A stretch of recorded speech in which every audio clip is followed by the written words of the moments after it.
आज यहाँ टीआरई 4 के जो लोग धरना प्रदर्शन पे बैठे हुए हैं उनसे हमारी मुलाकात हुई और उनसे बात रिकॉर्ड करें जो इतना ठीक है। मुख्य मुद्दा है वो केवल इतना है कि बिहार सरकार को विद्यार्थियों की जिंदगी से और उनकी पढ़ाई से कोई मतलब नहीं है। जिस तरह के नियम बनाए जा रहे हैं और जिस तरह से विद्यार्थियों को उन नियमों का उल्लंघन करने के लिए मजबूर किया जा रहा है, ऐसा लगता है जैसे बिहार सरकार को शिक्षा से कोई लेना देना नहीं, चाहे वो रिक्रूटमेंट हो, चाहे प्रोसेस हो रिक्रूटमेंट की, या फिर जो सिलेबस है बनाने का, हर चीज में मनमाने ढंग से काम हो रहा है। मैं एक छोटा उदाहरण देता हूँ। टीआरई 4 में उन्होंने जो री एग्जाम करवाया उसमें उसे 2 स्टेज का बना दिया। ये आपका माइक ही मुंह पे जा रहा है, यहाँ रखिए यहाँ। और मेंस एग्जाम, इन दोनों का उन्होंने प्रोविजन बनाया। लेकिन अगर कोई भी सरकार हो और इसमें थोड़ी सी भी लॉजिक इस्तेमाल करे, हमने ऐसा हर जगह देखा है, तो सरकार का अनाउंसमेंट होना चाहिए था कि 2027 में जो एग्जाम होगा उसमें हम 2 स्टेज में ये परीक्षा लेंगे। 2026 को उसी धर्रे पर लेना चाहिए था जिस धर्रे पर उन्होंने अब तक एग्जाम लिया है। ठीक उसी तरह से मुझे ये समझ में नहीं आती, हमने भी यूपीएससी का एग्जाम दिया है।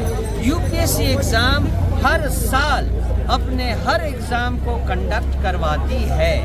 अगर यूपीएससी ये काम करवा सकती है तो बीपीएससी हर साल अपने परीक्षाओं को क्यों नहीं कंडक्ट करवा सकती?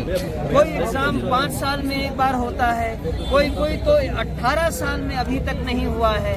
और ऐसा करने पर भी अगर आप आयु सीमा को निर्धारित करके रखेंगे तो जो 18 साल में जिन लोगों ने तैयारी की, जो लोग इसका आस लेकर बैठे थे, उनका उम्र निकल गया है, अब उनको आप एग्जाम में कैसे बैठने देंगे?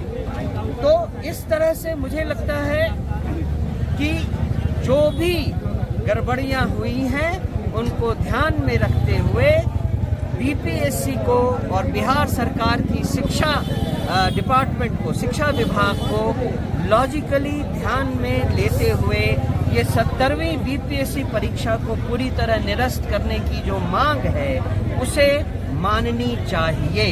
ठीक उसी तरह से स्टाफ सिलेक्शन कमेटी के जो आयोजित इंटरमीडिएट, सीजीएल और एएसओ, बीएसओ सहित जो भी लंबित परीक्षाएं हैं उनको जल्दी से जल्दी आयोजित किया जाए, ये इनकी दूसरी मांग है जिसे हम जायज मांगते हैं।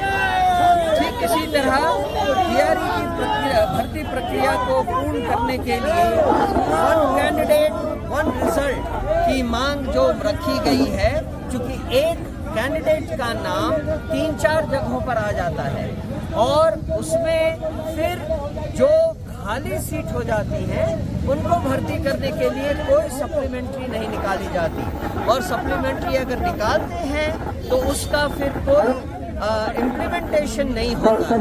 तो सारे सप्लीमेंट्री समय हो गया 5 बजे को सारी शुरू होने वाला है। हमारे साथ प्रदेश अध्यक्ष श्री मनोज भारती जी भी अपीयर रहेंगे, विवेक भैया है वो भी अपीयर रहेंगे। सवाल ये है कि आज मुख्यमंत्री को राज्यपाल ने तलब किया था, एजुकेशन सेक्रेटरी भी वहाँ पर थे, क्या लग रहा है आपको, कुछ निर्णय निकल के आएगा या फिर ये दिखावा हो रहा है? अगर मुख्यमंत्री और शिक्षा मंत्री भ्रष्टाचार रहित हो जाएं तो ये सिस्टम आसानी से ठीक हो सकता है।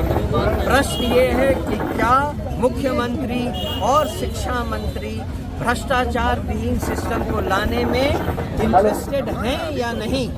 हमारा सवाल केवल इतना है, अगर मुख्यमंत्री और शिक्षा मंत्री भ्रष्टाचार से बिल्कुल मुक्त एक सिस्टम बनाना चाहते हैं तो ये सिस्टम लगाया